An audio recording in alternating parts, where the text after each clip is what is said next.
அனைவருக்கும் அன்பு மிகுந்த வணக்கம். செல்வராமாயணம் என்னும் இலக்கண பாடல்களும் இலக்கிய சுவையும் கொண்ட புதிய ராமாயண காவியத்தை புனைய வைத்த என் இறைவன் ராமனை நன்றியுடன் வணங்கி மகிழ்கிறேன். செல்வராமாயணம் பருவம் 3 அயோத்தி பருவம், காலம் 8 பரதன் காலம். ராமனை காணச் செல்வோம் வாருங்கள் என்று மக்களிடம் பரதன் பேசுதல். பாடல் எண் 1044. குன்றனவே நின்றவன் அக்குடி பார்த்தே சொன்னானே, துன்ப நிற மனம் கொள்ளும் தூயோரே குன்றாதீர், இன்பம் கூடிடம் தேடி ராமன் அங்கே காண்போமே, என்னுடனே வருவீரே இதயத்தீர் என்றானே. இதுவே 1044வது பாடல்.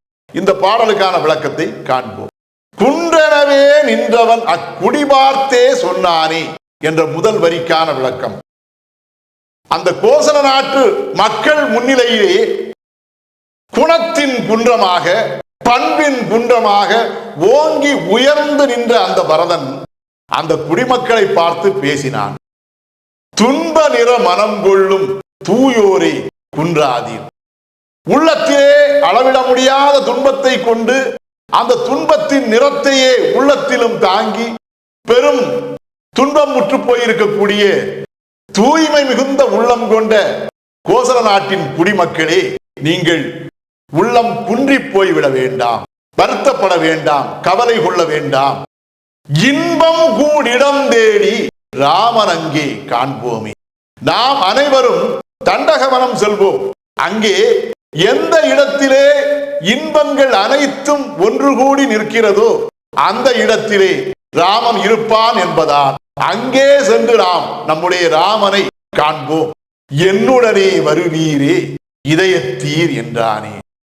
ஆகவே என்னுடனே அனைவருமே பயணம் செய்து தண்டகவனத்தை சென்றடைய வருகை தாருங்கள்.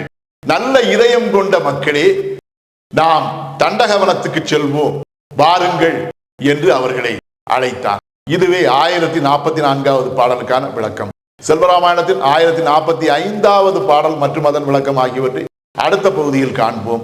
இறையருளால் அடியேன் இயற்றிய நல்லதோர் இலக்கியத்தையே செல்வராமாயண காவியமாக உங்கள் முன் தொடர்ந்து வழங்கி வருகிறேன். உங்கள் அன்பையும் ஆதரவையும் தொடர்ந்து தந்து இந்த புதிய ராமாயண காவியத்தை அனைவரிடத்திலும் கொண்டு சேர்க்குமாறு உங்களை அன்போடு கேட்டுக்கொள்கிறேன். அனைவருக்கும் நன்றி, வணக்கம்.